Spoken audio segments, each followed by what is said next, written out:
All right. Good morning, good afternoon, good evening, good night, everyone, wherever you may be hearing me. This is my name is Ayodeji Bakare, and today is the day that the Lord has made. We shall rejoice and be glad in it. Today we're going to be speaking on national security. It's the Renewed Hope 2023.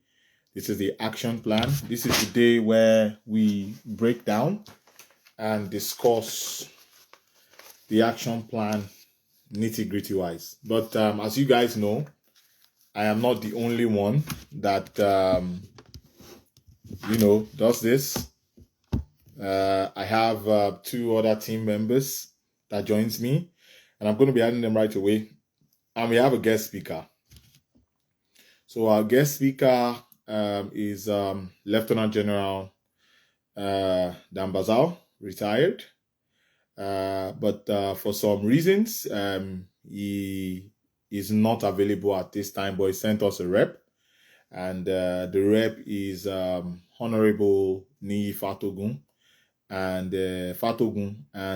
he is part of the APC PCC team under public affairs, and is also the special assistant to the Minister of State for Labor and Employment. So I'm going to add everyone in now.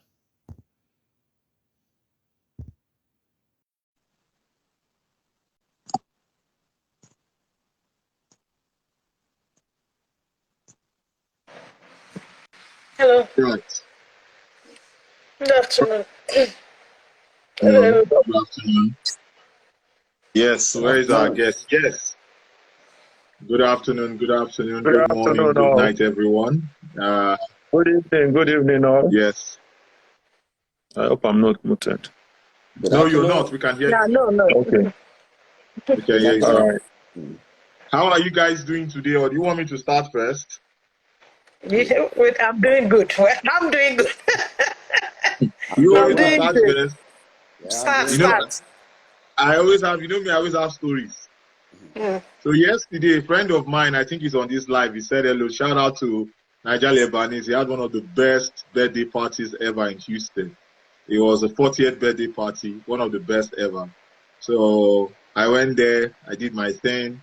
And at the tail end, I turned it into a gospel, like a church concert, a gospel concert. I started playing Hillsong. I told everyone to start singing Hillsong. What a wonderful name it is. What a wonderful name it is. After playing Organize, every other day I organize. I play Hillsong. That's how we do it here. That's how we do it. We always mix it up. So the song has been in my head, and I was seeing people waving their hands. I'll kill the music, and they are still singing. They said I should keep on playing it. They were like in church. I'm like, wow. If you guys want to see me DJ, you go on my story, you see me DJing. Well, without further ado, let us get into the business of the day. My name is Ayodeji Bakare, popularly known as DJ Bongoli. I'm the host for this program. It's a weekly program where we talk about Renewed Hope 2023, Pitch the Plan, where we dissect each section, each segment. We bring in guest speakers that are experts in this field, in the different fields. Even though we claim to be experts, or we are experts ourselves in some certain different fields with the way our group is set up, but then we try to bring in somebody also that has maybe an insider knowledge or more in-depth knowledge, since we are talking about this plan here. And today we're talking about security. Our guest speaker was supposed to be Lieutenant General Dambazao, who was the Chief of Army Staff from 2008 to 2010, and the Minister for Interior from 2015 and 2019, 2015 to 2019. But due to some very tight scheduling, he wasn't able to make it. And we have a rep, and I've introduced him already earlier. So if you don't mind, I'd like you to introduce yourself once again, so we know who you are, sir. Okay, good afternoon, good morning, good evening, everybody, wherever you are. As our host has said, my name is Honorable Ni Fatogu. I'm actually an engineer too, and I am advisor to the Honorable Minister of State, Labor and Employment, who is also the chief spokesperson of the Presidential Campaign Council. I'm also a member of the Presidential Campaign Council. And as you know, the Public Affairs Directorate is one of the major directorates tasked with explaining this, the renewed hope. Yes. So we are explaining it and making the electorate understand what Hashiwaju wants to do when he gets in. So basically, that's Thank you very, very much, sir. Yeah, without further ado, we are going to go straight into the thick of the action. But before I do, I would indulge or crave the indulgence of everyone on this platform to please go and download the e-copy. Go and download the e-copy of the Renewed Hope Pitch the Plan. It is free. It is available. Just Google search, and I will employ, if anyone can just put the link here on the live feed in the chats. Just put it there. I would appreciate that. But you can always Google search and get it. It's an 80-page document. So I get it. A lot of us may not be able to have the time and or the opportunity to read it. So that is why we have this program here. This program is for you, it's for me, it's for every one of us, so that we can have clearer understanding of what this document entails. So, sir, we are going to throw you in the line of fire. But before we do, we throw people in the line of fire. But before we do, I would just like to just give a little brief synopsis of what I understand about the security situation in Nigeria. I feel everyone may agree with me because Nigeria as it is today, security is... Please, can somebody mute? Please, just mute. I'm getting some feedback. Everyone mute, please. Thank you. So in the country today, security is number one. And that is why in the Ashiwaju Manifesto, security, page 5, is on security. That is the first one, page 5. Because you have to get security right for progress. You have to get security right for growth. You have to get security right for development. You have to get security right for confidence. Now, if you look at the Northeast, for example, in the Northeast, Nigeria is plagued with insurgency. If you look at the North Central, you look at kidnapping. If you look at the Northwest, you're talking about banditry. Also in the North Central, we have farmers and herders clashes. Now, if you get to the Southeast, you begin to talk about unknown gunmen and separatist and secessionist movements. In the South-South, even though it has reduced for the most part, we still have guerrilla warfare when it comes to militancy. And then in the Southwest, you have kidnapping. I know all around the country we have, armed robbery and all of that. I know that the Buhari government, lately, we've not been hearing much about activities of the insurgents and banditry and all that per se, because the government has been really bombarding these guys lately. We've not heard all of those cases, but we still have some little spots here and there. And that is why the Ashiwaju plan has like about 6 pages dedicated to national security, which was clearly broken down into different facets. So our guest speaker, I'm going to throw this first question to you. And I want us to explain to the people why the Ashiwaju campaign, the Ashiwaju manifesto, the Ashiwaju action plan highlights this and what it actually and truly means. And what is it? How is it going to benefit us in Nigeria? How is it going to benefit we coming from the diaspora to visit Nigeria? How is it going to benefit investors coming into the country also, because we talk about growth and development. We want people to bring their money and feel safe in investing their money. So the first question will be on, and guys, before I even move forward, guys, you know how we do it. We're going to have the opportunity to ask questions.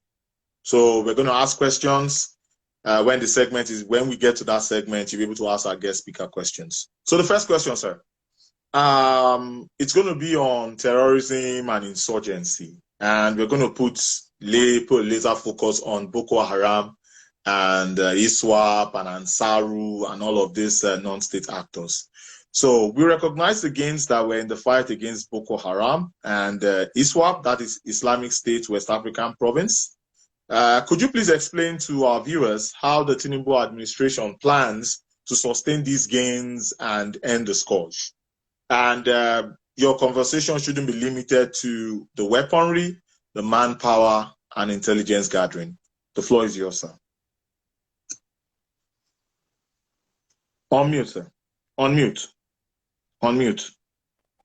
Thank you very much, Mr. Bakre. Thank you for the intro and the question. Now, when we're talking about security, we know that the priority of government, any government, is the welfare, the security and welfare of the people. Without security, nothing can actually be gained by any country. You cannot develop, you cannot do most things. So security is very paramount. And indeed, the first thing Asiwaju mentioned in his manifesto is that he is going to build on what the present government has done. He's building on it. And he acknowledges that the present government has done a lot, and indeed it has done a lot, because I would like to take you back a little bit on what we had before and what we have now, and then what Asiwaju will build on, because he's definitely not going to start something new, throw away what has been done, and start his own things. He's going to build on what was there before. We will recall that in 2015, when Buhari took over, about 17 local governments were under what I will term as like an occupational army, occupational insurgents. They had their flags, they were collecting tax, they had their own edicts, they were basically ruling those places, a big chunk of Nigeria. And if you understand, the function of any military is to secure the territorial integrity of the country. So in that case, it had been breached. So the military had to come in. So what did Buhari do? He made sure he equipped the military. Before, yes, we had a military, but we know the bazaar that went on during that period. All the monies that were supposed to be used to buy arms were not bought. They were sharing the money, and so you could not really defeat these people because they were superior weapon-wise in weaponry. So what did he do? Hello? Okay, can you hear me? Can hear you, sir. Go ahead, sir. So what did he do? He made sure he started equipping the military, making sure he brought up morale of the military. That is the Buhari, and then sent them to relocated some of the battalions to, in fact, it's commanders to Sambisa Forest itself, around that area. And at the tail end of it, what did we get? We sacked them. We took over the territory back. Normally, that should actually have been the end of the military itself, because their job is to secure the territorial integrity. All the others we are saying are supposed to be, in normal climes, it's supposed to be the job of the police, the internal security people, in normal climes. So the commander-in-chief did his job by taking over our territory back. But you see, while doing it, it took some time because we didn't have the weaponry. He had to order some of them, especially those ones that gave us aerial superiority, like the Tucano fighter jets and all that, because you need that aerial superiority. I mean, if you know how wars are fought nowadays, they send missiles first. They send aerial weaponry first there. Then when they've decimated the enemy, you can now send ground forces. So we needed that. And it took time before we got them from the US. You will all know that. It took years before they came. They had conditions on us, conditions upon condition. But because of the trust they had in President Muhammadu Buhari, they eventually allowed those things to pass. And we got those planes. Immediately we got those planes. We sacked most of them there in the Northeast. But then in the process of it, though there is no empirical evidence for that, but one can guess that some of them spilled over. They now became internal, they metamorphosed into other security threats, which became internal. They dispersed themselves.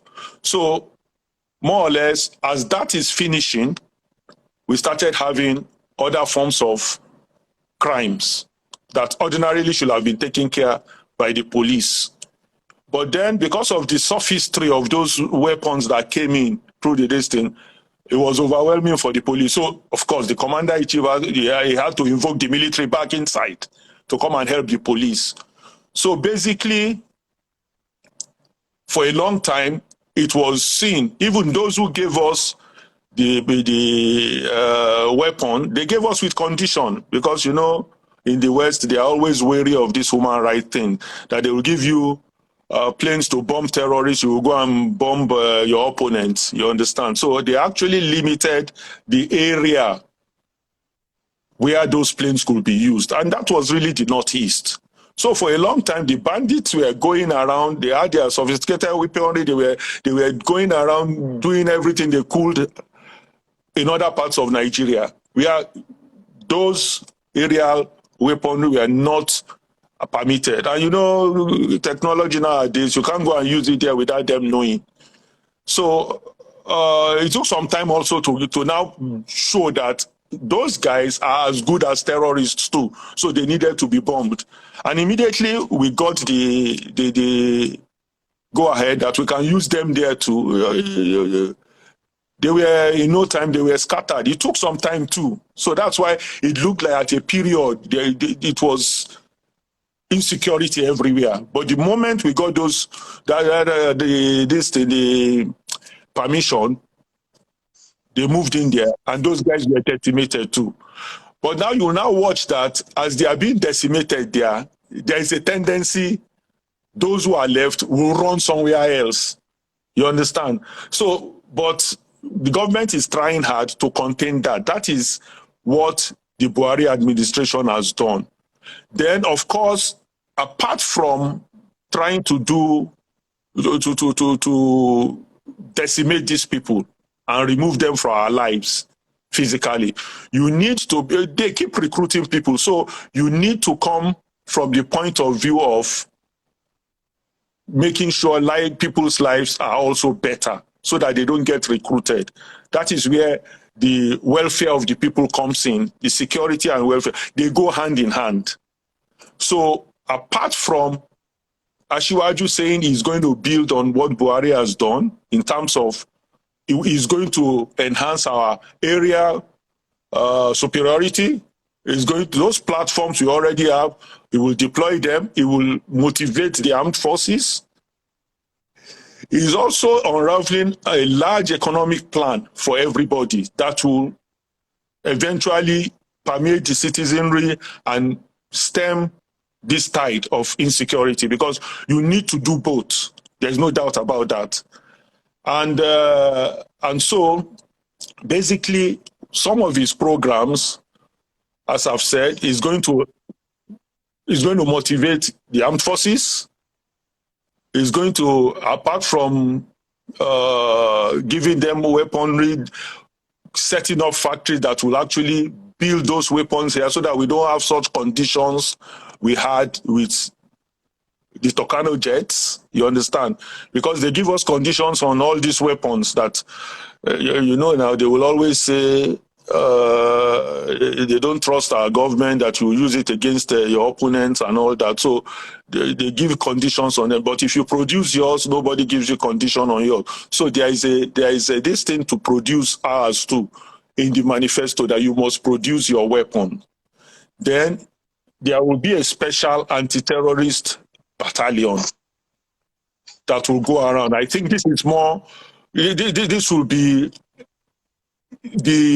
an hybrid between, because really the military is supposed to defend our territorial integrity, not incursion into the territory really, because they are not trained to deal with civilians.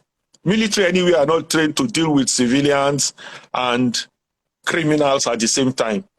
They are just trained to kill enemies. So if they come in, you will always have casualties that if it were the police, they are more civilized, they will know how to deal with them. So you must have a hybrid of such that will be able to be as effective as the military, but at the same time be civil as the civilians. So it will get that. That is part of the battalion is going to build, to be able to, it will come from the police system and also maybe a sort of hybrid, so that they can actually handle terrorists just like the FBI does. So they will have their intelligence unit, they will have their tactical unit with high tactical communications, gear and vehicles. Then, as I said earlier, we will have to start producing our weapons ourselves, especially the ones that are very, very necessary to be able to take care of our internal security. Because we don't really have problem with the external. Nobody is threatening us, really. No country is threatening us. It's just insurgents coming in. And because of the laxity between 2012 and 2015, and 2014, those insurgents or non-state actor militaries were able to take over part of our territory. But now, that is no more. So what we are facing really is internal security, and they are solving it we are solving it one by one, and that is where Ashiwaju will continue. The elders farmers crisis. Okay, all right. Sir, we'll get there. We'll get to the elders farmers. We'll get there. Right. We have 3 different segments. So before I move to the next segment, sir, what do you think in 1 minute? Yetunde, what do you think in 1 minute as regards security? 1 minute. Ashiwaju's plan. We can't hear you. We can't hear you. The feedback is like loud, so I don't know who's. Everyone else mute. Everyone else mute, please. So, thank you, Honorable, for joining us. I'm glad that even though the General couldn't join us, he sent someone that is actually in the Public Affairs Office that can speak to public affairs. Security is part of public affairs. So I know you've said a lot about weaponry, and I know when you say manufacturing it, that would be the role of DICON. That is where DICON comes in. They produce enough now. They produce now, but we want them to get to this thing. How do you think that when it comes to insurgency, we need intelligence, which you said the battalion, the new battalion would need, they will have their own intelligence unit. How do you build trust with the community to be able to get that intelligence? Because the military would need to be able to work with the community. People need to build trust. They need to build trust. How are we going to be able to achieve that? Because we know trust is broken down right now. People don't feel safe enough to say, okay, I saw this, let me call this number that I was given to say, okay, something suspicious is going on. What is the plan? How do we plan to achieve that? So if you take Lagos, for instance, Lagos has basically achieved that more or less in terms of trust within the community. There is a structure there where intelligence are gathered among the people. They have something called, I've forgotten the name they call them now. They are, it is localized. That is the something police community. the community, they feed them with information and all that. You understand? So as you know, our campaign is based on the legacy of Asiwaju in Lagos, what he did when he went there, when he became governor, what he did in all sphere of life, including security. So when you are talking about intelligence gathering is extremely important in this thing, in being able to tackle security. And they did that very well in Lagos. That is why, yes, there is still crime in Lagos like in any other country, but it is not like everywhere. Lagos has a way of quickly arresting insecurity when it starts there. So it is built. It will be built on that template, and it will take cue from other areas where they have dealt with, all over the world, where they have dealt with such insurgency and terrorist activity. That's why he's created that battalion that will bring out, that will put the architecture together for them to do it. But basically, he already has an understanding. We already have an understanding of how to start doing this thing. Remember that in Lagos, he created a special security trust fund that, because this thing is not only about just talking to people, trying to make them understand that they have to invest, they have to give you information about this thing. You have to motivate them too. You understand? Everybody does that. They might not say anything about it, but it's part and parcel of the whole business of securing people, because there is no other job a government has than to secure its people.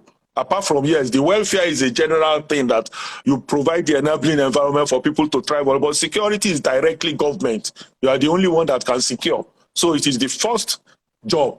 So there's no, and as they say, there is no amount of money you spend that is, it's never enough to secure anybody. You can spend as much as you want. Just want to secure. All right. Thank you very much, sir.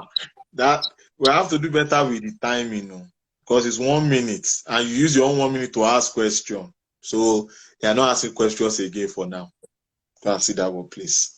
Now, Barrister Sheyi Bisiriyu, you have 1 minute. What are your thoughts? All right, thank you. Welcome on on this platform, sir. We appreciate you coming, giving us your time. I am a Navy veteran as well as a legal practitioner in the United States here.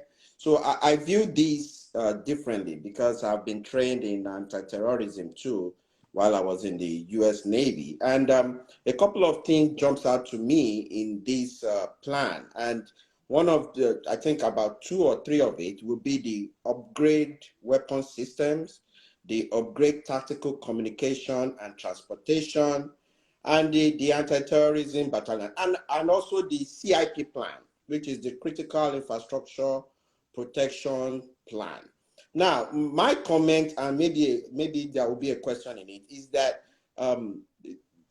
based on what you said about the limitations and conditions that came with the delivery of those fighter jets, I think that I'm believing that the administration of Asiwaju, being who he is and is an innovator in ideas, will consider using surveillance and reconnaissance on unmanned area vehicles and more of drones. You know, because the way it is, for instance, the Ukraine and Russia conflict right now has taught NATO a lot of lessons, and some of it is that big vehicles cannot be used in certain areas anymore, and you have drones that kill tanks. And if there are those kind of things out there, do you think that it's some of the things that the Asiwaju administration will be doing? And in the past also, like in World War II, I think it's the Maya operation, where the Japanese fought the British, the Indians, and the the Indians and Australians, and to take over resources in Malaysia, Singapore, Malaysia. And the British were anticipating that they won't be able to go through a thick forest. And the Japanese used bicycles. They called them bicycle infantry. And they used bicycle to go through this forest to make sure that they win the territory. My question with looking at that is that if it is impossible to take huge vehicles to pursue these bandits and all that, there are electric bicycles right now in the world. You know, it's easy to do, and they have manuals. They can convert into manual too once the battery runs out. Can we use that as well? Maybe bring up some of these ideas. And also with the drone network, there is a paper I read recently about where you find that there are no cell towers for communication. You can have a network of drones that can be a communication network for the ground forces, where they can pass information from one surveillance drone to the other. So my question, if it is something that is a question, is that, is this plan considering all that, even though it's written here that there is going to be, it's going to be upgraded, it's going to do that? Is there going to be like a R&D, research and development team that will go out there that will bring these things to the front of Asiwaju and his team, so that we can implement these things where you have all this Boko Haram? Because some of the things they say about the Northeast is that there are no cell towers around that area, and that people who get information can't call in because they don't have cell towers. So what do you think are the preparation to mitigate those kind of things? And I know that you are not an expert in it, but the best way you can answer it, we will appreciate it, and it's for the benefit of our people. Thank you, sir. 1 minute. I know it was a lot of questions because we still have question and answer session with that. We like, you know, for our guests and everyone that's watching us to ask questions. I said just 1 minute your thoughts. You have turned into rhetorical question and answer and everything. 1 minute, sir. 1 minute, sir. Thank you, sir. Okay, so yeah, thank you very much. Now, the thing is, when he talks about upgrading, especially aerial surveillance, don't forget that more or less these are not your typical type of military. They are more or less criminals, you can call them. That is the bandits and all that. So they are, and what they do most is to kidnap. So the approach is not go there and just bombard. You have to survey, understand where they are, release those people they have kidnapped first before you run after them. So most of the problem they have is that. Otherwise, it will just be, yes, when you develop those aerial surveillance, it includes drones, because nowadays you can't fight without them. These guys don't have tanks that you need to use the kind of drone Russia is using to Ukraine now, that you will just send the drone and it will bomb the tank. They don't have that. They go on motorcycles, basically, all around the place. They are not the typical army that is trying to come in and do things. So, and so you have to have, I mean, the strategy is to not, yes, you have to use the military, but at the same time, you know, the military are full of, I mean, they are like heavy weapons. You come in, you are fighting an opposition military.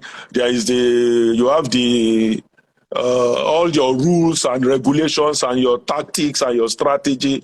These guys are just all over the place. So, as I say, you need intelligence, you need aerial surveillance to know how they are moving. Today they are somewhere else, next day they are somewhere else, you know, and they are not that many. Well, there are many, but at the same time scattered, and not that many. So, from what we understand from the plan, they need to be tackled the way you tackle criminals in a state, because that is what they are, bandits going around. You understand? So it is not the surveillance. If you start using drones and you're using it as if it's a war, the West will take care. They will start shouting at you that you are abusing human rights. You are killing everybody anyhow. It took time to convince them that Northwest had turned into a situation where we had to use those planes and bomb. And the fear was that you will bomb you will bomb the insurgents, you will also bomb your enemies. Well, sorry, your opposition, the opposition, not really enemies, not enemies of state, but those who you want to eliminate because they are ideological opposition to you. They are always coming up with that. So you have to be very careful the way you deploy those weapons.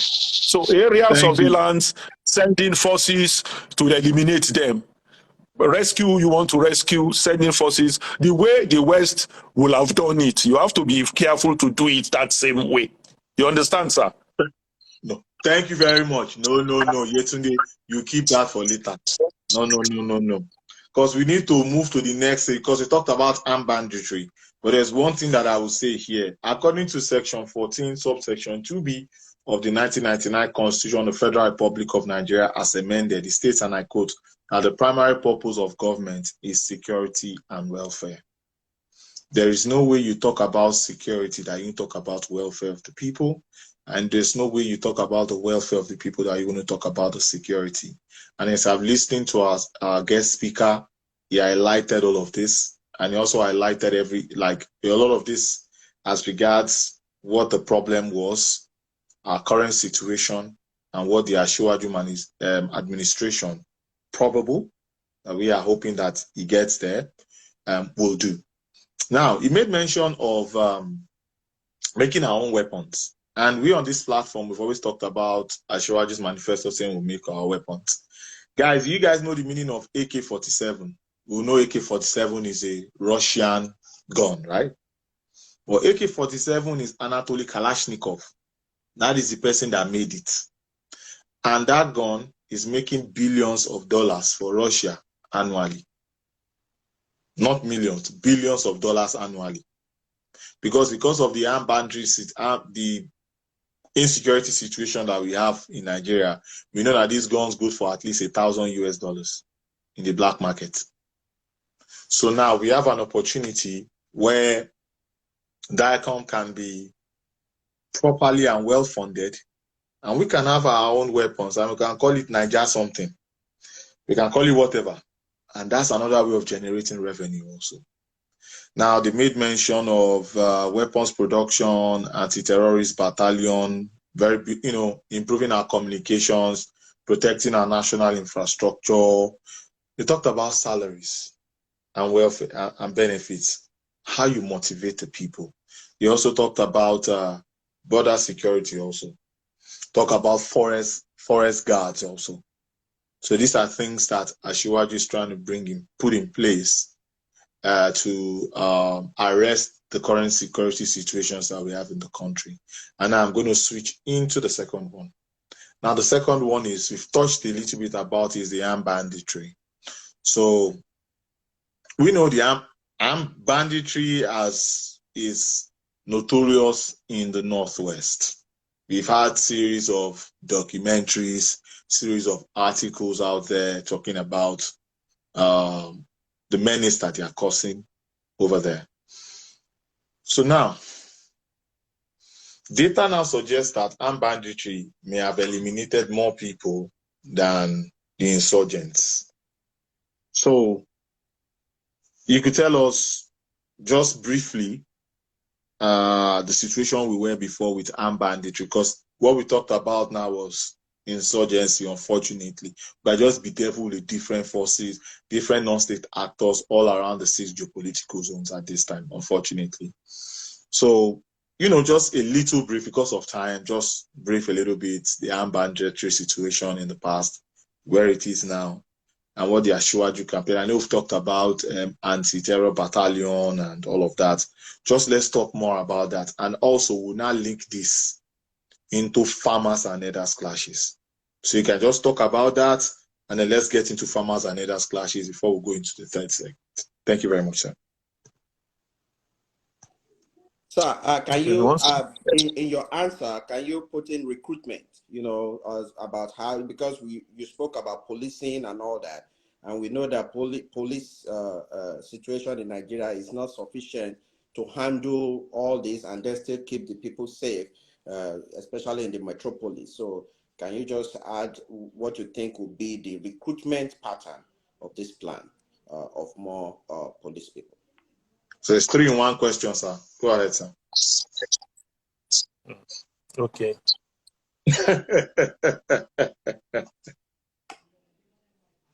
Hey, network come back. Network come back.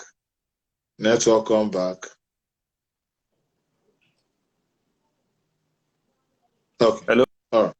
Yes, we're here, sir. We can hear you. Oh.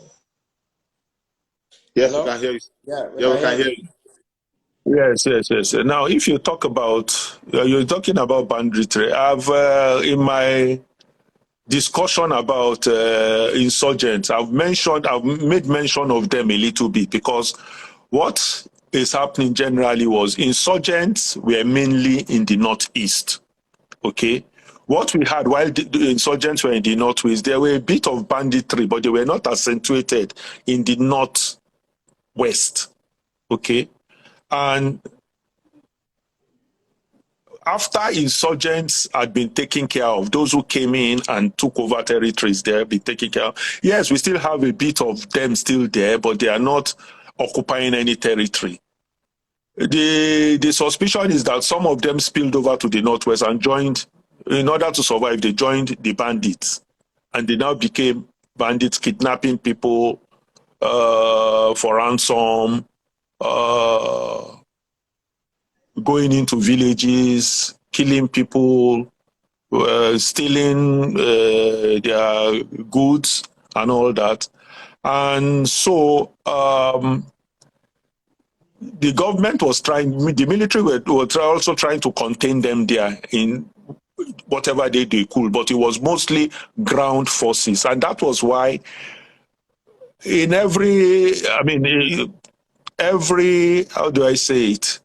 When you're trying to take over from people who are already entrenched there, the bandits and all that, most of the time, our experts will know that it is best for you to first go aerial. That is, you use the drones. When I talk about area, I'm talking about the modern platforms. So I just don't want to be mentioning them, drones, planes and all that. I'm talking modern platforms. So you use the aerial attack first to decimate them before you move in your ground troops. So yes, the ground troops, because if you don't have those aerial things, it's a very difficult thing, because they're already entrenched. They know their territory. So you need to survey. You need to know where they are. You need to, and as you know, we don't have, as you rightly said, the people there have been so decimated. They've been so abused that the trust is no more there. So you really can't talk about getting intelligence quickly there for you to know who is where. So basically you have to find a way around it. Anyway, so when those platforms now we were able to shift them to the northwest, some of those bandits started being killed, in the sense that we deployed them, and they are more or less, you hear very little about them now in the northwest.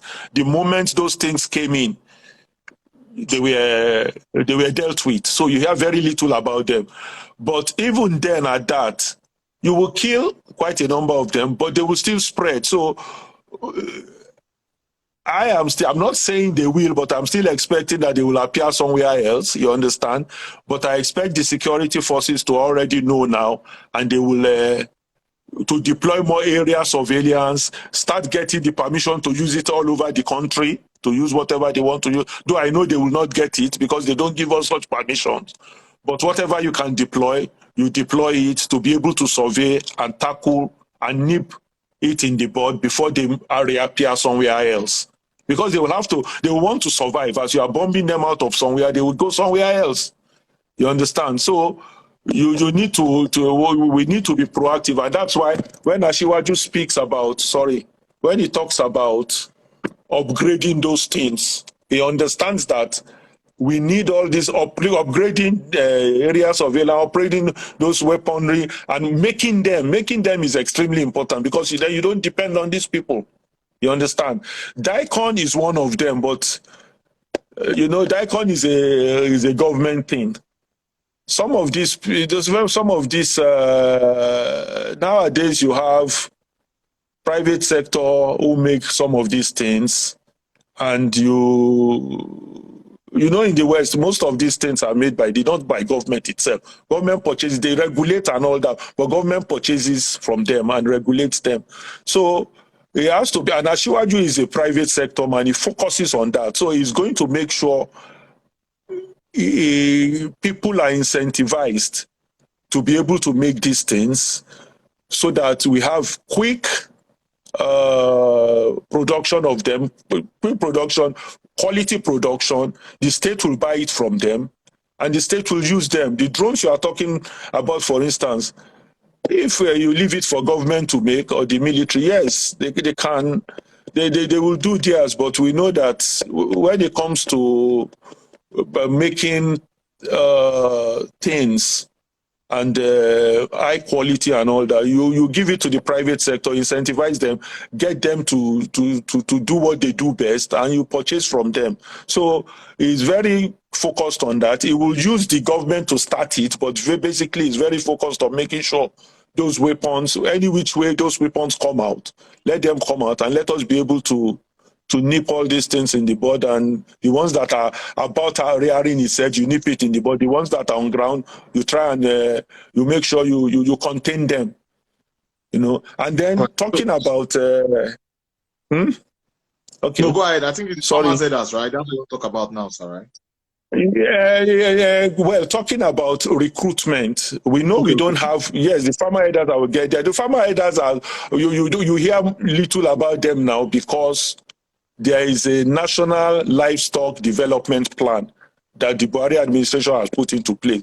That most of these governors, though some of them they've stopped talking about, some of them will come and play politics with it, but they are all quietly collecting that federal government money and implementing the national livestock development program. They are quietly collecting it. I know quite a number of them that have already collected it, and they are implementing it. That's why you are hearing little of them.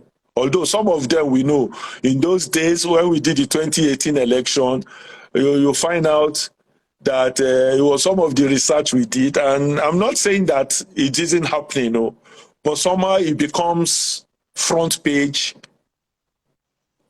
when elections are coming. I'm surprised it is not front page now, but I think it must have to do with the National Livestock Development Plan. In 2014 too, it was front page.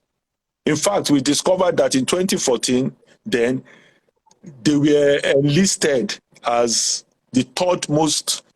They were third in rank. The herdsmen were third in rank, third most in terms of terrorist groups. Yes. That was 2014. Yes. So again, after 2014, they went dead, quiet. Then suddenly, before election, they came up again. So when you look at it that way, sometimes it looks like what's going on, but this time around they are not there. So something is happening, and that is the National Livestock Transformational Plan that is going on, and so that is being taken care of. In terms of recruitment, yes, we are under-policed. There's no doubt, and one of the things Asiwaju is good in. The reason why most times they say we cannot take in more people, recruit and all that, is because they keep talking about our recurrent expenditure being high, no money to pay. But we know that for you to be able to do these things, first and foremost, you need to create wealth. Government must have more money. And this is what Asiwaju is good in. We know that. He has shown us that he's good in that. And he has the ability to create wealth. You understand? So once you create wealth and you have a lot of money, you bring these people in. And when you bring them in, a lot of them, you train them, they secure the nation. It is a multiplier effect for the country. All this foreign direct investment you are talking about will come in. Once you secure the nation, Nigerians are very resourceful people. Very resourceful. Once you secure the nation, you put down the infrastructure needed. Put it together. Some of it is being done. Buhari has done a lot. For 16 years, we had no infrastructure, basically. You understand? Buhari has done a lot on that, and that is one of the things Asiwaju is going to continue on. He's going to continue doing. We will build on those, because without infrastructure, business is basically non-competitive, more or less. Thank you. We'll keep importing non-competitive, you understand? We'll keep importing Chinese. No matter how much ban you do, you ban them from coming. People will smuggle in, you will still be non-competitive, because if you generate your power, I'm a businessman as well, you understand? If you generate your power, you will not be able to compete with those things coming in. So infrastructure is critical. Those who are saying that infrastructure is you just sometimes it's laughable when we may not want to infrastructure discuss them, yes, sir. We may not want to discuss. We face them on Tuesday, sir. The people that say that we don't use infrastructure to develop the economy, they know themselves. Exactly. They are here. I know them. They are my people. It's so laughable. It's very laughable when they say it. We deal with them every Tuesday, sir. When Biden first came in, all they talked about was infrastructure renewal. That was all they talked about, and that is because they were lagging behind China.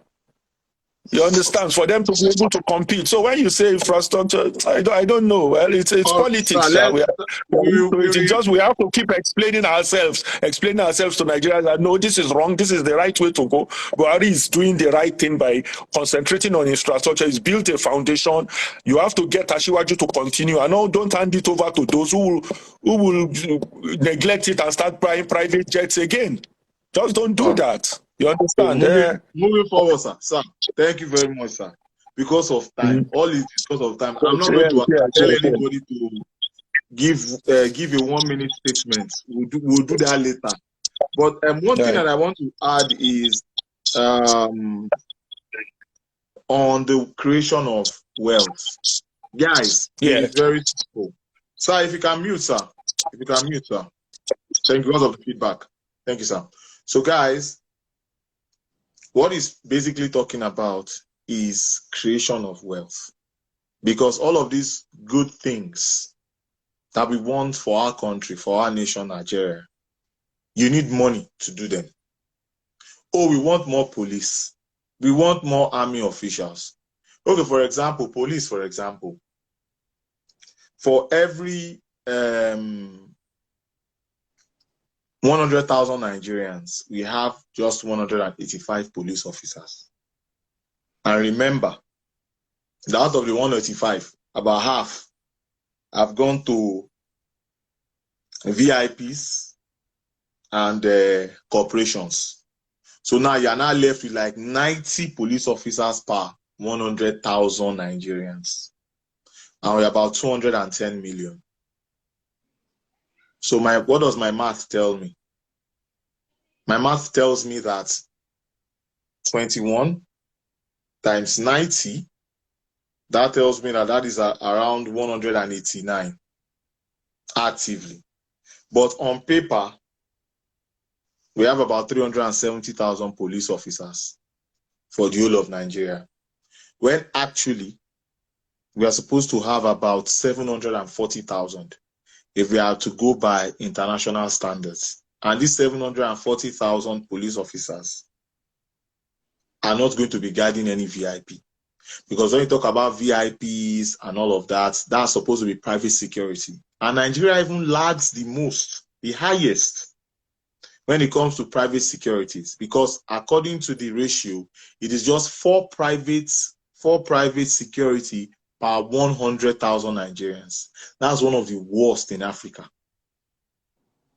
So guys, that is an opportunity that's an employment opportunity. And that will also make our people safer. Now, as regards cost of production also, cost of production plays a key role. How do you compete with what is being brought in also?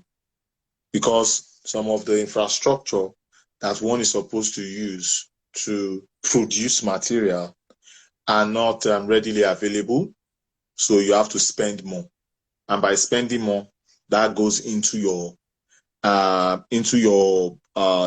gross spending. So guys, the Asiwaju manifesto here is looking at the security and welfare, even though we're talking about national security, because like I said, they all go hand in hand, tete a tete, pari passu. Now, moving to the final segment, is something that we have not talked about. We've talked about it just briefly, but it is very, very key, and it is dear to my heart also. It is kidnapping, armed robbery, and general internal security. Now, what has been happening before now, the current situation, and what does the Asiwaju manifesto tells us? So before I hand over to you, sir, I'm just going to read this question statement. So, the spate of kidnapping and other violence has increased significantly. We also have the issue of unknown gunmen, as in the southeast, attacking military installations and police stations. How will the administration of Asiwaju Bola Ahmed Tinubu leverage our various security outfits to end the menace of kidnapping and unknown gunmen, both in short term and long term? So, sir, this is where we kind of like round up everything, because now it's more like we did the north, what is mostly prevalent in the north. Now we're now in the south. So just talk about it briefly so that I can release Yetunde and Barrister Sheyi Bisiri so that they can have their 1 minute of fame before I now switch to our audience so that they can ask questions. Please go ahead, sir. Thank you.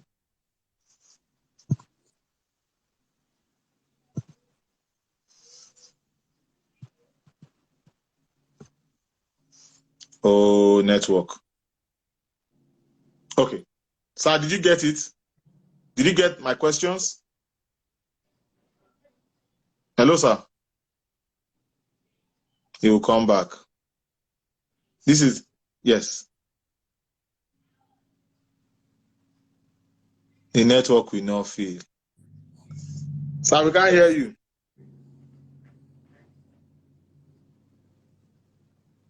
Maybe take him out and bring him back in or something. Wait, let's see. May not come back, or...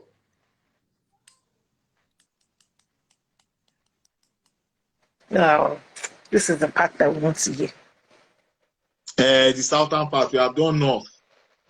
Now is the take south. Him out. Take him out and try to bring him back in. How do I take him out now? Let me try. He's left. Then maybe he's trying to rejoin too. So maybe then we try it back and try to bring him back.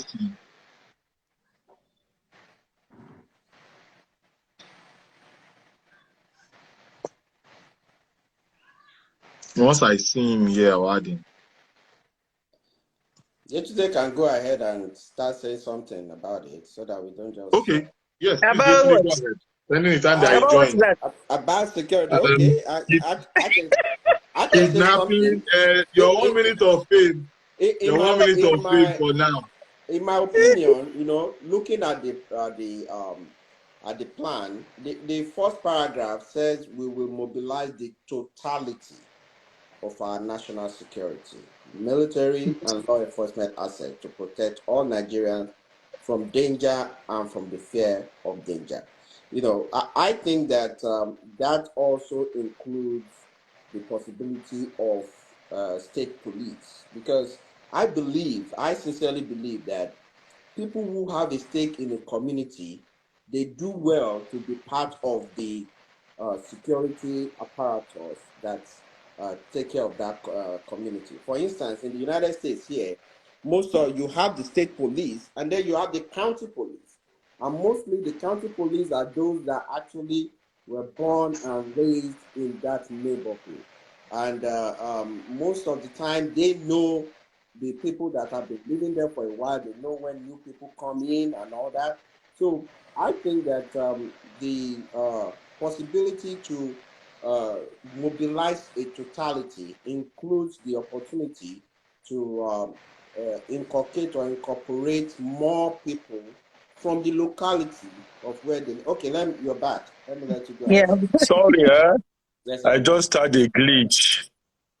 I had a network glitch. Okay, Hello? okay. Yeah, go ahead. No problem, sir. Go Can you ahead, hear sir. me? Yeah, We can hear you loud and clear, sir. Go ahead, sir.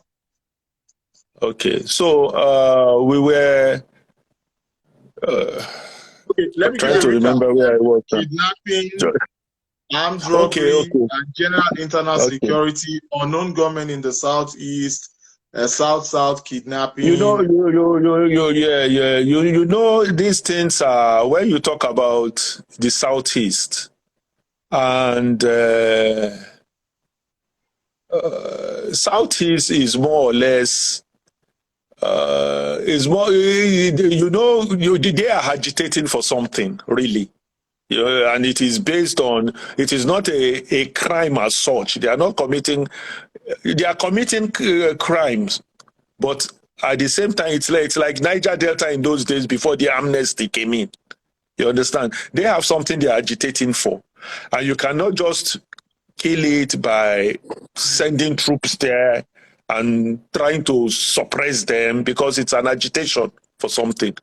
So you have to approach it in a way that they have what they want, okay? Not absolutely what they want in terms of, I mean, we all know what they want or what some of them say they want. But more or less, we see this as a fiscal problem. That is why we are talking about fiscal federalism. You understand?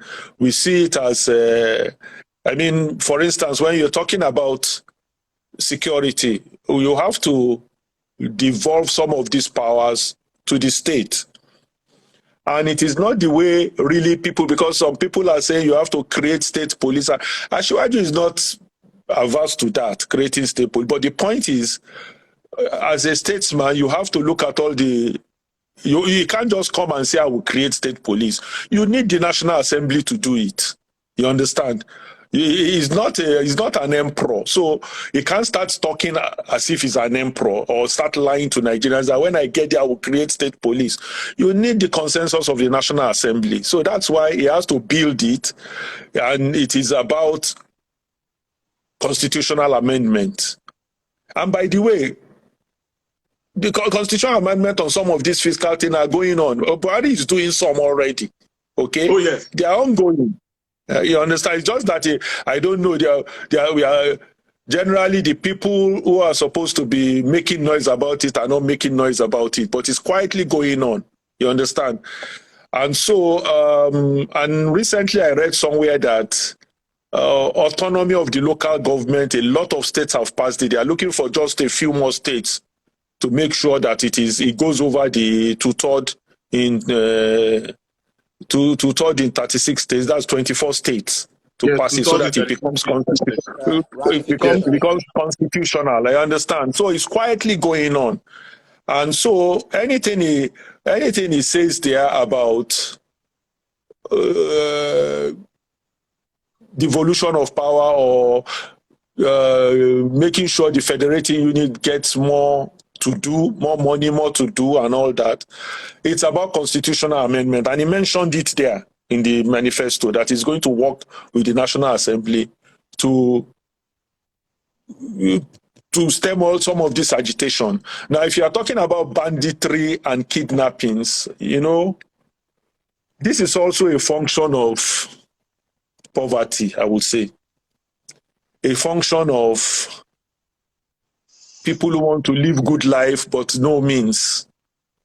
It's part of the insecurity that you have to, apart from fighting it internally, the internal way, you can't fight it with the military and all that, the way the military fight their wars. You can't really do that. You have to fight it, building the police, recruiting them, training them, and making sure you have battalions who are fighting this kidnapping like they do in normal countries. The military can't be everywhere. You understand? So when you do that, and then you now make sure that the police are more or less, you devolve the power in such a way that the state more or less control their part of the police. They have the powers because they are locally, they understand their territory. So they can easily, like Lagos has done. Lagos has cleverly done its own in a way that, yes, they had money, and we should not actually underrate the function of IGR here. That is the function of the money here, function of funds, because you need it to be able to carry some of these things. You can have the police, you can tell the governors to take care of the police, but where are they going to find the money? They can't even pay salaries of the people they have. So where are they going to start doing that? So basically, first and foremost, you have to teach them how to create wealth. You have to create the wealth. Then all these things now, once you create it, everybody has enough money, you now start doing these things. You take care of the part of it. Some of the programs that are highlighted in the manifesto that are very, very welfareist, a mixture of welfareist and capitalist programs, in the sense that you make sure you turn the economy to an economy, a consumer and a producing economy. That is very capitalist in nature. And at the same time, you placate it with humanitarian and social welfare programs, which is welfareist too. So once you start doing that, you will see that these crimes will reduce. So it is not all about bombing and sending troops and killing and all that. It's a mixture, right? And that is exactly what Asiwaju wants to do. Yes, the Buhari administration has done its own. He met a lot of problems, definitely. And he's taking it to a level where he's reduced occupation to banditry and kidnapping, reduced the heavy banditry to a lesser one. And Asiwaju will take it from there and make a mixture. And it's not that we'll eventually eradicate crime in the society 100%. But this manifesto will bring it down, definitely. If you've given the chance to implement it, once they make those mixtures are a mixture of welfare is this thing, and Buhari is doing some of it. There were some social intervention programs in it that we were using some part of some of it, and we know the effect it had with people who ordinarily would have been looking for where to find their next meal and probably just roll into crime. You understand? Those social intervention programs actually made sure that did not happen. So Asiwaju is going to continue that. He's going to create wealth. He's going to make people be part of the creation of the wealth in terms of production. Consumption is not going to reduce, because if you want to produce and you stop consumption, it goes pari passu, production and consumption. We know that in economics. Your consumer index must be high, and in Nigeria it's already high. All we need to do is to stop importing and start producing, and we'll have a robust economy, really. And with this credit he wants to start, with this credit system he wants to start, it will also open up the space for people. And he's showing that will even reduce corruption. Yes, instead of creating 3,000 EFCCs. You understand? These are ingenuity. This is ingenuity at its Thank you very best. much, sir. I know, sir. Yeah. If we begin to talk about Ashiwa, I call it the goodie bag, and there's a lot of goodies in the goodie bag, because we are already entering economy. Economy is next week. For our viewers, don't worry, guys. We are going to economy next week. Today is just security, but yes. But if security is mixed with economy, if you do not take care of the people, you will just be killing and killing. You will not stop killing. I agree, sir. So why I'm saying this is because there were some. Oh, yesterday has left. I'll try to bring her back. You send a No, request. I'm We here. can't see you. Are you still here? I can see her. I'm here. Can you hear me? Oh, me, I can't see you. I can see Me you. too, Okay, I can't see her. let me leave and then come back in. Okay, no problem. Thank you. Okay, she's left now. She's going to send in a request now. Let me wait for a request. But because right now, once I give a recap, I want that to be, once I give a recap, then we're going to get the floor open for people to ask questions. And then, you know, the team can just give a recap of everything and we'll call it a day. But before I go ahead, you know, we talk about the military. Our guest speaker has spoken about the military, that they are stretched. And, you know, they are overstretched and the military can't be everywhere. So, guys, I want you to remember that Nigeria only has about 215,000 military and paramilitary officials. Only 135,000 military officials for 210 million people, where we should be about 2 million. We should have about 2 million of those people. Because if you look at Egypt, for example, I think Egypt are 100 million people, and I think that their military, just military alone, is about 1 million, over 1 million. And then they have some additional paramilitary and all of that. So guys, when you are saying, oh, you have this incident here, you have this incident there, you need to understand that the police are in charge for protecting lives and properties. The military is in charge of protecting the borders against external aggression. But what we have been seeing is that there's this interlap or overlap of roles and function, because you have to do what you have to do. So now, I just want to read something in the Asiwaju Manifesto, and then guys, get your questions ready, because now it's going to be question and answer session for our guests. We're going to take maybe like 3 to 5 questions, 1 minute, bam, bam, bam, so that we end at 3:30. 3:30 my time, sorry. So now, for people that I've been seeing a lot of comments on state policing, and our guest speaker clearly mentioned that we run a democracy, not a monarchy, or not an autocracy, or not a dictatorship.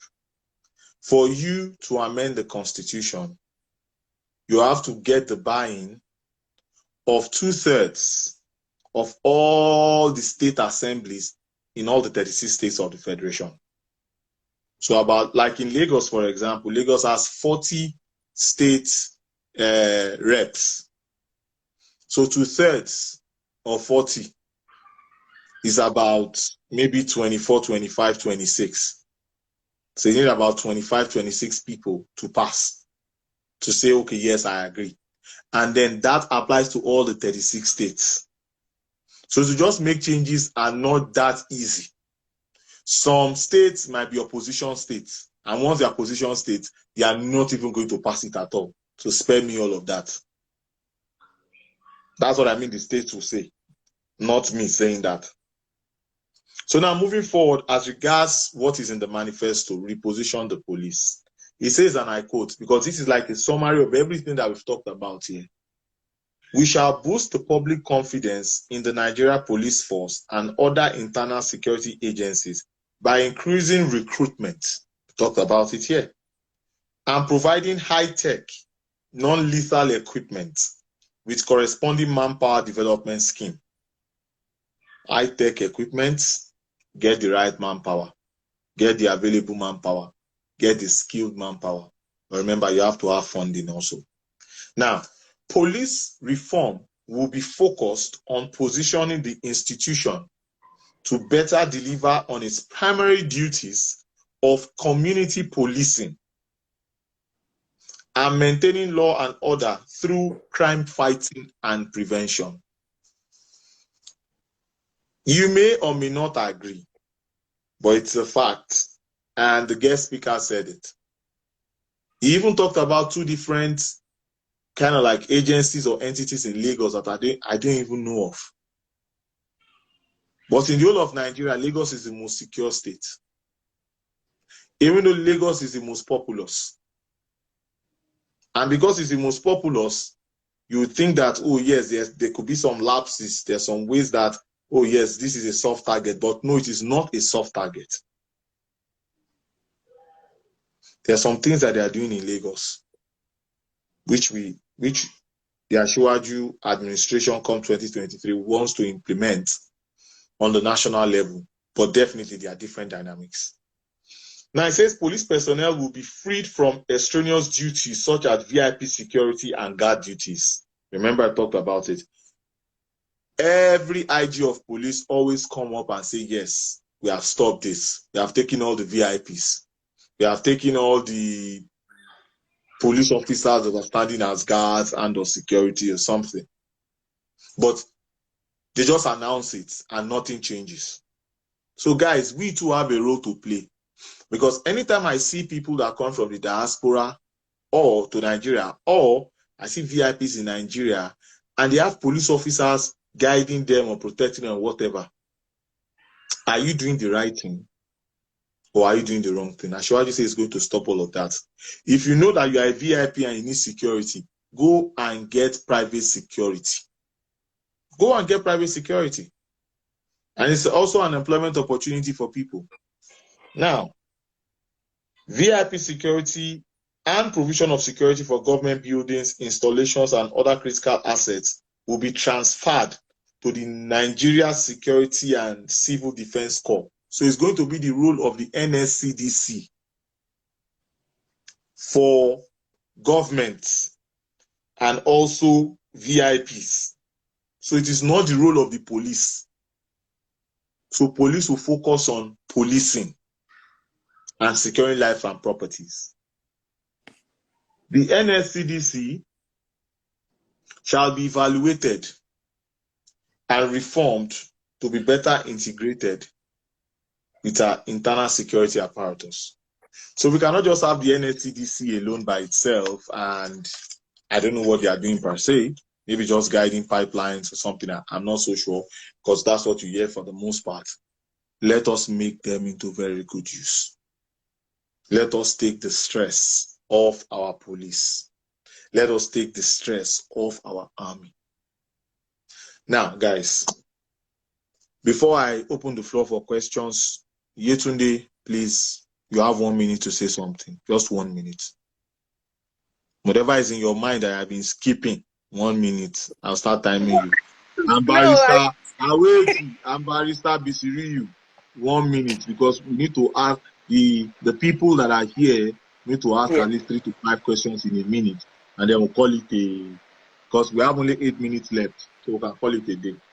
No, I think the Honorable already answered the questions I wanted to ask.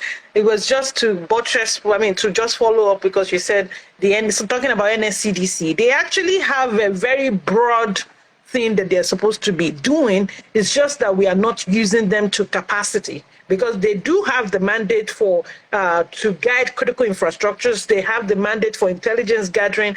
We are supposed to use them for disaster management. So they have leeway to work. And that's where I agree with the action plan when it says it will be they will look at it, how it can be merged or help with the other internal security apparatus that we have. So I guess what I'm just maybe later on when Honorable is like recapping everything, he can talk more about it. I know that people have talked about resisting the merging NSCDC and police together, because that might just destroy what they do right now.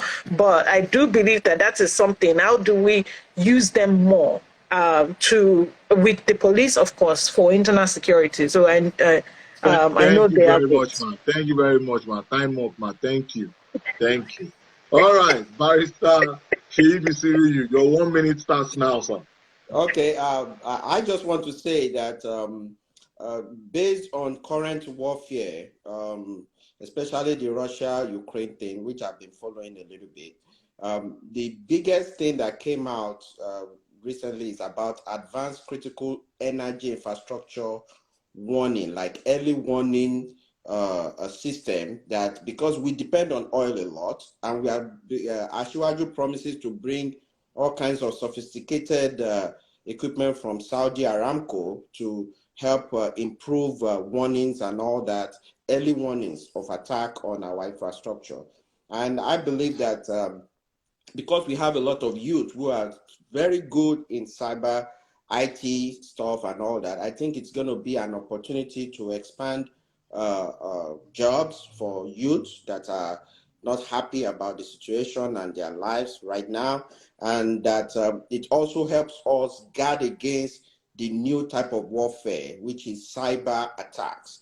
And cyber attacks, what they take out first is the critical infrastructures, energy, power, water. If it's all, I know most of it right now is manual, but hopefully I think that will be on the priority list for Ashiwa. To give him an edge in the coming administration. So thank you. Did I say Thank you very much. No, I thought we lost you. Okay. I think we lost you. So you came back. Okay. Thank God I came back. So it's not about cyber, you came back. The cyber security for me. That's all. That's what I want to say.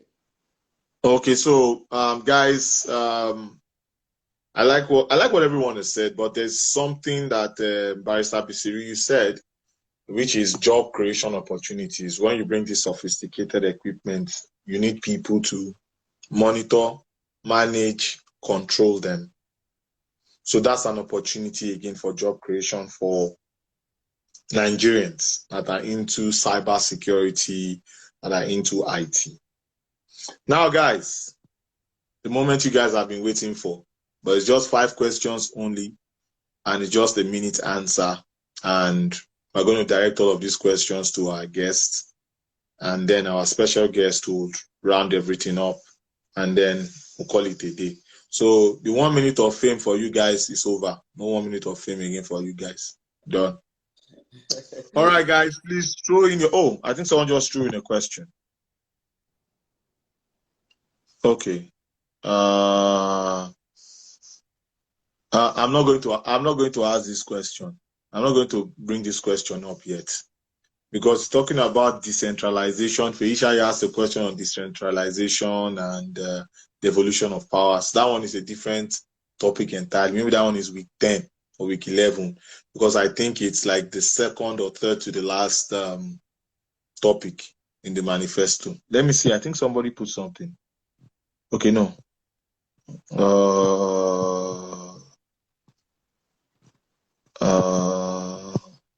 Now, funding this laudable act has not been addressed. Is there any part of the manifesto that talked about funding it, because Nigeria has a lot of funding problems? Yes, but we'll talk about that in the economy.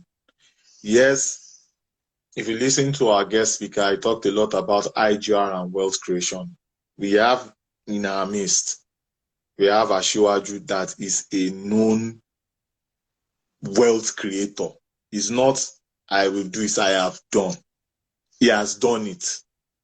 Lagos State is on that path. Like the just released total IGR generated in 2021. At least you guys saw Lagos. Out of 1.9 billion or something like that, Lagos State in itself was doing 752 billion or something like that. Out of 1.9 trillion or something in the whole country, Lagos State is doing 700 and... Is it 1.9 billion? 1.9 trillion? Yetunde, you can correct me. Is it 1.9 trillion, but Lagos State did 700? Well, Lagos State was leading by 2-1 to the next state, which was, I think it was River State. Next state was Abuja. No. Abuja, then River State. Abuja was 130-something billion. Lagos State was 792 billion. 792, I think 792 billion, yeah, 52 or 92. But the point that I'm trying to make at the end of the day is that this man knows how to create and generate wealth. But we'll talk about that in the economy. We'll talk about the economy. Please, where are your questions? Okay. Sir, is there any plans about border security? We've talked about it, but sir, just 30 seconds. Sir, go ahead. Is there any plan about border security? Because we have border security here in the manifesto. So I could just talk about it a little bit, sir. Honorable. Just border security, the plan that I showed you as a border security, sir.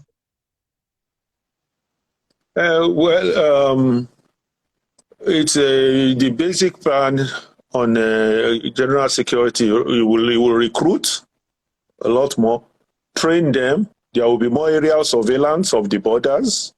Okay, it's not going to build walls like in the States. That is abuse of the body. You call it abuse of the body. You say what? Build the abuse of the body. You call it abuse of the body. Yeah, you're dissing us in Texas, so we don't like that.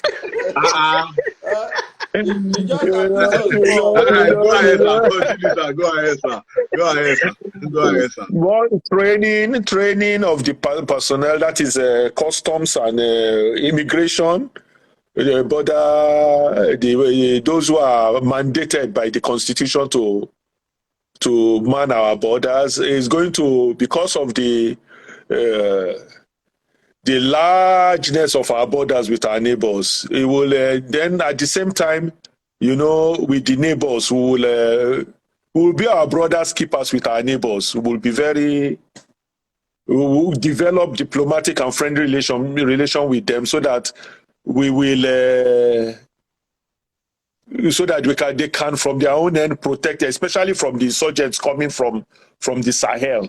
You understand? The same thing basically that Muhammad Buhari has been doing, the diplomatic shuttle he does with, so that Niger, Chad, all of them can protect us from, before the insurgents comes into our borderline, so that we can be, before they get there, some of them will have been stopped there. And then it is the residue that will come in, and then we are able to protect them. Otherwise, if we do not, for instance, the railway line they are talking about, or the cars sometimes you buy for them, this comes from our security budgets, so that they are able to fight insurgents before they get to our border. These are some of the things that Buhari is doing, and Asiwaju will continue, basically, apart from the training and the this thing. All right. This is more like a question discussion. 1 minute, sir. In 1 minute. The person says, all good plans. We need a time frame when the weapons will be ready so we can start to feel safe. So I think this person is asking the Diacom and all of the other manufacturing of weapons in the country. Is there like a time frame? Because I've read the manifesto from front to back and back to front. I don't think that there was a time frame talk on when these weapons, like, will start making and producing our own, or get private investors to come in and start producing them in Nigeria. In your view, when do you think this can be feasible based on the political and fund climb in Nigeria, as we speak, in 30 seconds, sir? Because this is not like a full question, sir. 30 seconds. No, the thing is, in terms of production, we have a lot of problems with that. If you want to bring investors in, infrastructure is one thing you have to put in place. You can't produce these things unless, for instance, weaponry, you need steel. You understand? And we don't have a steel industry, basically. That's the truth. Ajaokuta is not functioning. So he actually talked about Ajaokuta there in the manifesto, okay? Power, you need power. These are things we need to do. But the good thing is that some of this infrastructure that were not there, Buhari has started. So he can build on them. And government is a continuum. You understand? So if we had been building on it since the 1990s, we'll be saying something different right now. But for 16 years, there were no infrastructure. We were just hearing infrastructures on papers, the usual thing, you award contract, we know what happens to half of the money or more of the money, and then you abandon. The next government comes, the same government of the same party, it will abandon that contract because they have to get their own in. So they will award new contracts, and so you have the almost 11,000 abandoned projects all over the place. And when Buhari came in, he told his ministers that we are not going to start any new thing.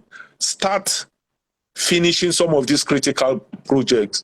And now the opposition comes back and says, we started it, they finished it. Does that show responsibility? I mean, how can you speak like that? You leave 11,000 abandoned projects. They are useless to the economy, including their headquarters, in short. So very useless to the economy.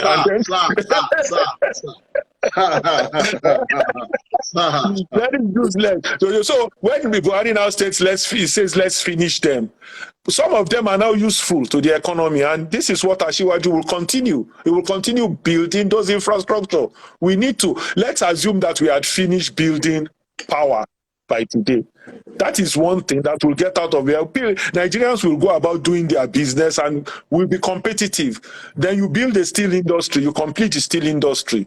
You will see people building cars. They don't have to look for foreign exchange to bring in these things. You understand? Our foreign exchange will not be under, our naira will not be under such pressure. So these are the things we have to look at. And that is why we should not let. I want to follow up on what. I just want to follow up quickly. Okay, my follow-up question is, say all things, I mean, this is all things being equal. If things get better, then we get wealth, we get the money. But say before then, with whatever revenue we have, is, you know, what progress can we make? If, say, things stays about the same, relative, not, you know, what progress can we make in terms of production or ramping up this for the infrastructure that is necessary to start making this production until we start making the big money to do these big projects? Okay, you mean what money do we have on ground now?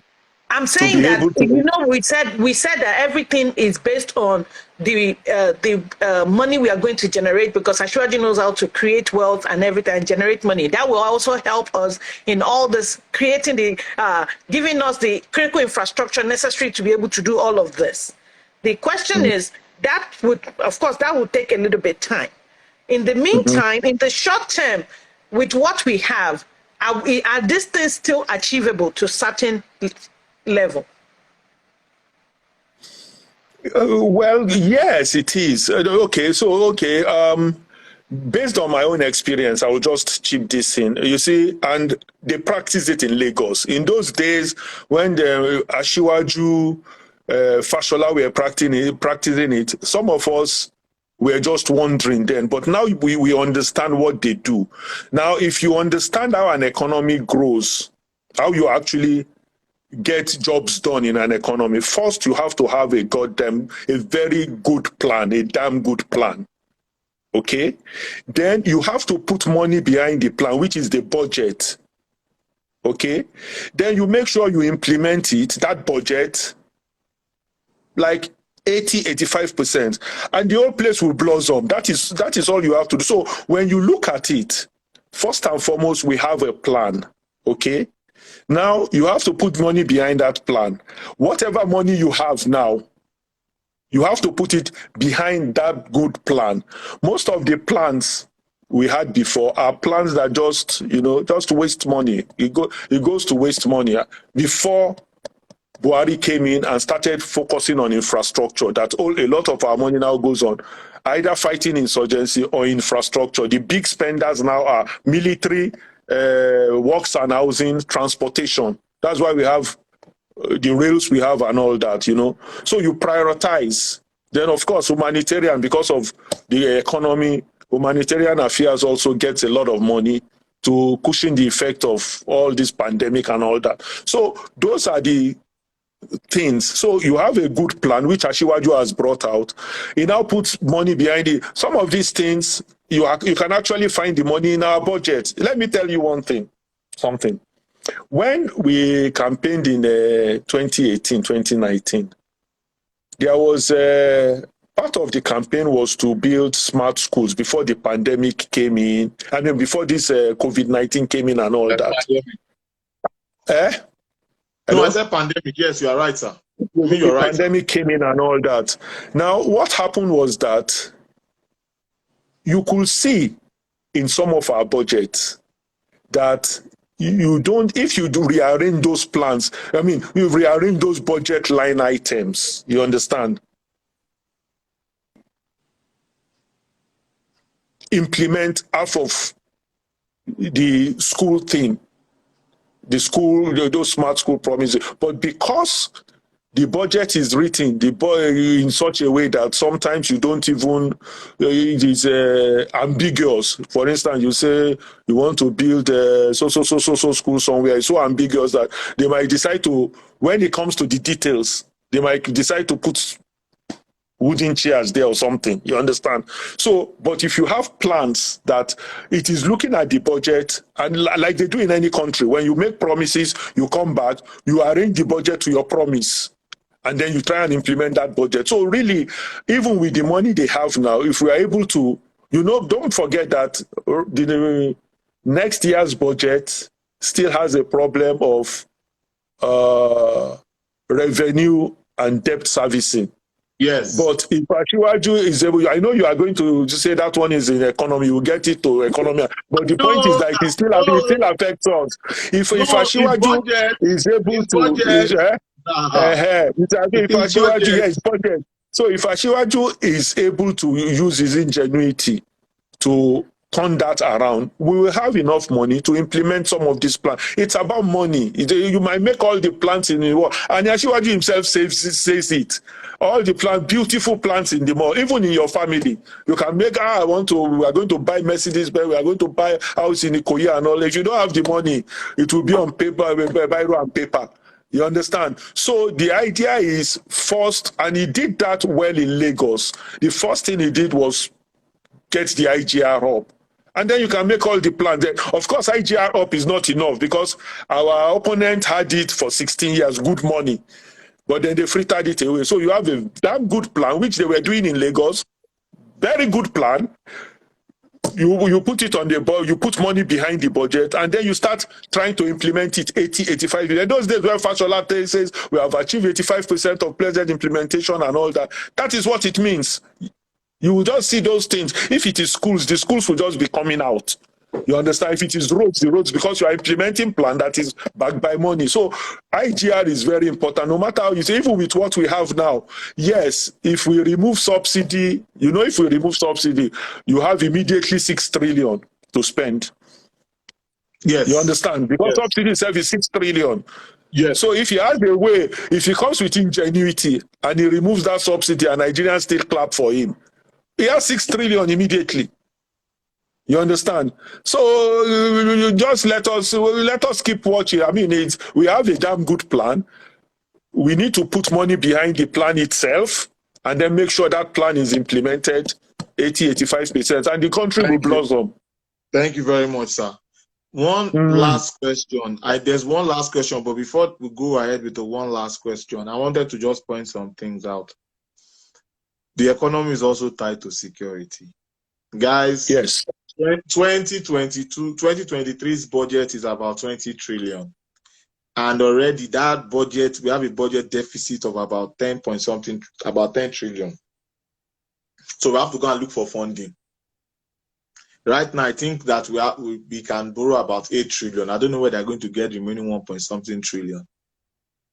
And next year also, again, like he said, they are going to remove subsidy.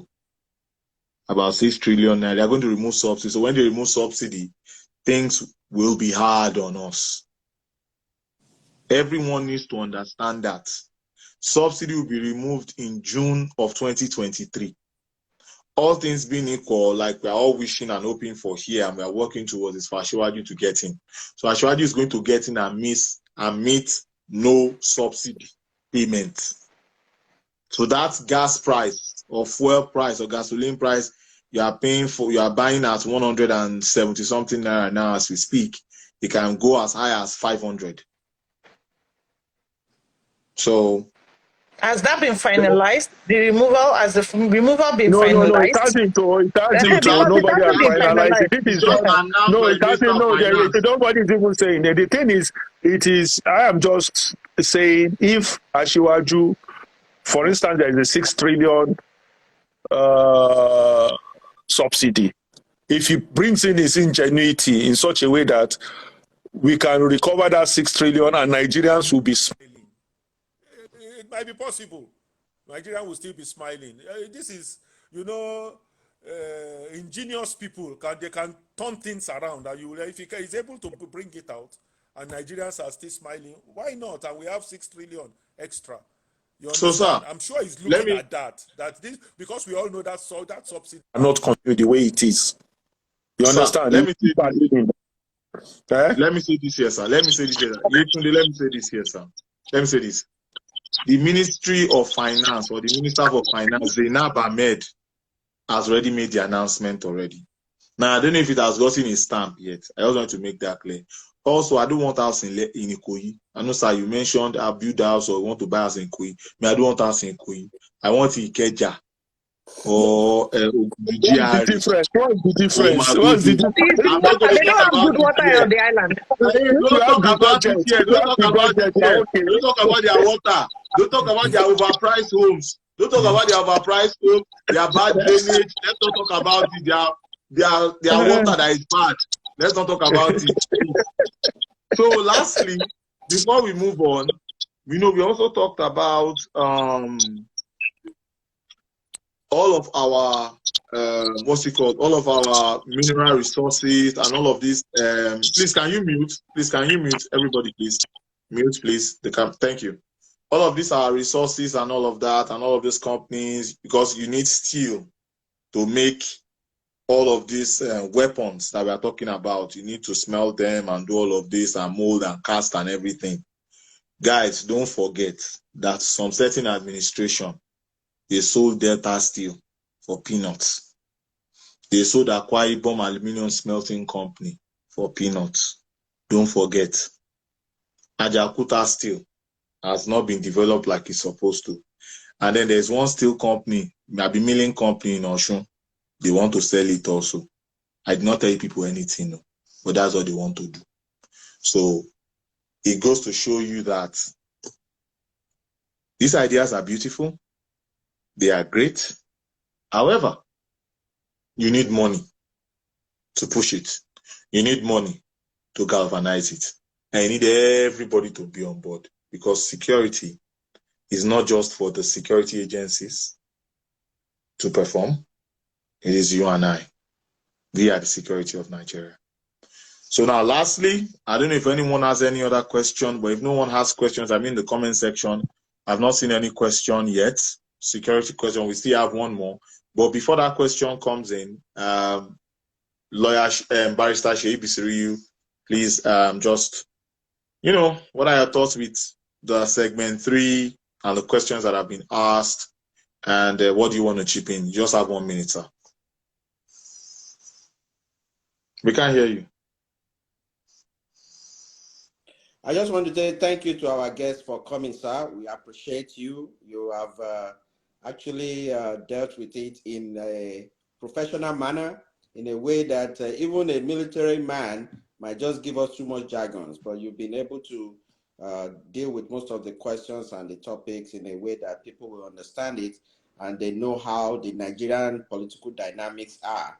That to the extent that you can promise a lot, but you need a lot of political will and political dexterity for you to make these things happen. And, the IGR is part of it, funding and all that. So I want to say thank you again. Apart from that, I want to say that I'm glad that we have these plans. I'm glad that Asiwaju is thinking, progressively as the party is, and that some of these new things are necessary, especially across the whole of the manifesto. Youth kept coming up. I think I counted like maybe youth in maybe over 20 places, So I believe that he is the best option for our youth. He will give youth a chance. He has given other people opportunities. And some of the things that this manifesto provides is more to the benefit of the youth than our parents. And that is why we in the diaspora, we understand that we see the value of youth where we work and all that. And we think that that is the best way for Nigeria to go. And we think Asiwaju will make that happen. Thank you for coming, sir. All right, thank you. Thank you, sir. Thank you very much. Please, the floor is yours. 1 minute only. Thank you. Thank you, Honorable. I think Lawyer Bisiru has already said that. Thank you so much, because I said it in the beginning that I'm glad that we have a public affairs person here, because the way you'll be able to present it, it will be easier to digest as a civilian than someone that doesn't have a military background. And to everybody watching, wherever you are, I think I've mentioned this the last time I talked about an incident that happened here in my own house, and how even my mother, she's so school Nigeria, she already knows the system. Like, if you see something, you say something, you call the police. I know people have concerns about, if I call Nigerian police, they will be the one to turn around and go and say, I'm the one that called them. People have that fear. And that was why I asked the question about building the trust. Of course, trust is not given, it's earned. And I believe that with Asiwaju's administration, God willing, it will win. That can be worked on. He did that in Lagos. I lived in Lagos. It's not like I lived somewhere and heard the story. I lived the life in Lagos. And I know that security improved, because I grew up in Lagos that I have to hold my bag if I'm trying to get on the bus or this thing, because if you're not careful, even your neck will be jacked with your bag that you're trying to hide. So I know, and things has improved. I can say that I have a daughter in Lagos and I know what she's living through. So please just know that security is your responsibility, just as it's the responsibility of our security outfits. They can't be everywhere. They can't know everything. If you don't help them, they can't help us. So we all want a secure society. We want businesses to come into our communities. We want business to come to our country. Then we need to work. We need to do our own part when it comes to securing our nation. So thank you. Thank you guys for coming to listen to this every Sunday. I'll come back next week. And thank you so much, Honorable. And our timekeeper, Bogoli. We have even went way out of time. All right, I guess the floor is yours before I round everything up. And round everything up, sir. Go ahead, sir. Thank you very much, everybody. Thank you for listening, and I'm so happy I was invited. At least I'm able to clarify some things in our own public affairs way, not in the military or jargon, or military jargon style. But this is what we are supposed to be doing: going there and making sure people understand what Asiwaju is trying to do. And it's not that he's been theoretical. He's done it before. He's shown us that he can do it, and he has the capacity to do it nationwide. So out of everybody, I mean, all the contenders, there is no one that comes near him in terms of that. He has the legacy, he has the precedences, and he's a team player. That is, it is not about him, I, myself, and me. He always puts together a team that does this, a team of brilliant people. So we should be sure that we will eventually, most of the plans that are in that manifesto, renewed hope, we will implement most of them, because that is what they are. That is what you can see in Lagos. That's why Lagos is where it is. They implemented most of the things, most of their plans, and they are still implementing it. That's why you are still seeing the blue rail coming up, the red rail coming up, and all that. So definitely we will do that, and all will be. Thank you very much, sir. So guys, thank you very much. There are two things I'd like to talk about, or I think it's even three, which will be addressed in the economy when we talk about the economy. maybe about Lagos. Oh, has he gone? Okay, well, thank you very much for your time, sir. Maybe NEPA. If he's gone. Maybe it's NEPA. Oh, sorry, I'll come back. I'm back now. I'm back now. Okay. All right. Okay. So one thing I want to talk about is I want to thank the guest, our special guest, very much because he has given me more arsenal. I have more weapons in my arsenal. PDP abandoned 11,000 jobs, 11,000 projects before Buhari entered. They are in trouble on Tuesday. Yes, they did.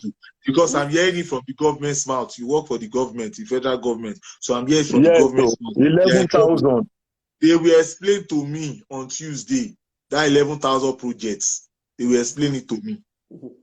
Was mobilization fund paid for those 11,000 projects? Of course. Of course. They pay mobilization funds. Thank you. Yesterday I learned including the headquarters. Including the headquarters. I will give you extra 10 seconds. 1 minute and 1 minute 10 seconds. I give you extra 10 seconds. Lawyer Barrister Bisiri is still on 1 minute, but you 10 seconds I will add it to your own. But that's in the next episode, though. Not this week. It's gone. Hold on, let me write it down. Mobilization fee paid. I mean, it's I'm laughing, but I'm furious. It's sad. It's sad. It's sad. Very sad. It's very sad that's why when President Buhari came and said nobody, I'm an aide to a minister, so I know, he said nobody should start any new project. Start finishing some of these projects so that it becomes it gives economic value to the country, because they were all abandoned. No economic value. Money spent, no value. You understand? So now, when it came to 2019, they now start using it to campaign that we started the finished, and it's like, God, what the hell is this? We started the finished. They were abandoning projects all over the place. So anyway, that's the story. And guys, the guest speakers talked about blue rail and red rail. Guys, it is not just blue rail and red rail. You have orange rail. You have green rail.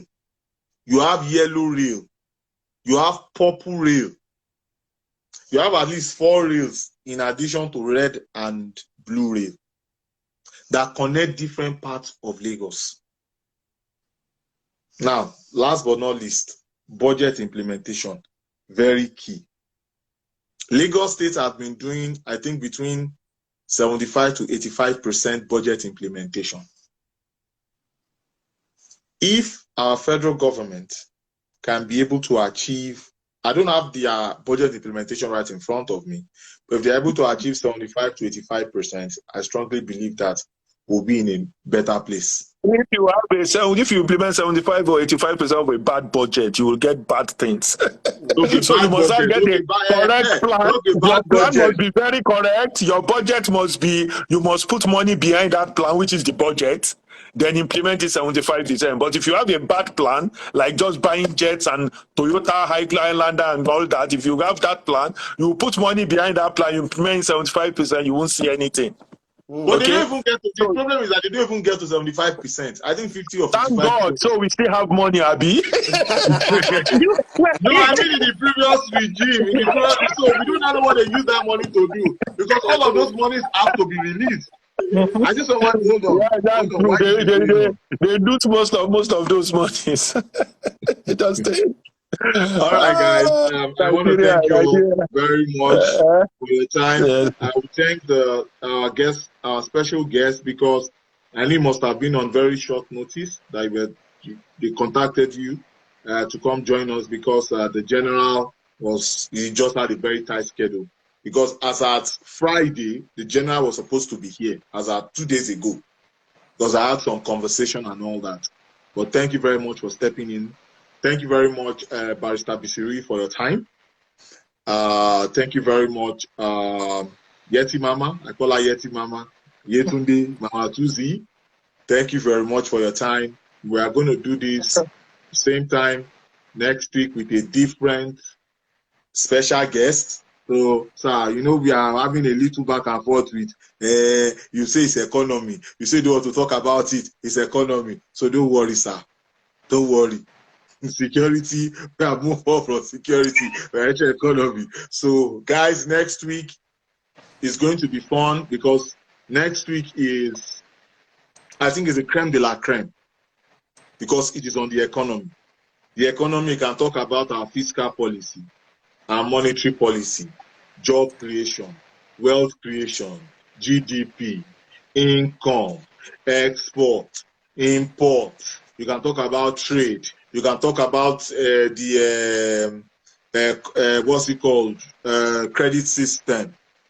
You can talk about your CPI. You can talk about inflation. You can talk about unemployment. The list goes on and on and on. So next week, we are going to coin out a way of looking at the very key aspects. If you guys have the manifesto in front of you, start looking at page 11. Page 11 is where you begin to talk about the economy, from 11 to 25. So guys, thank you all very much. This same time, next week we'll do it again. Hopefully we keep to time. Keep to time. It's not easy. Thank you, everybody. Thank you. Thank you, guys. Bye. Thank you, sir. All right, bye. Have a good week. Bye.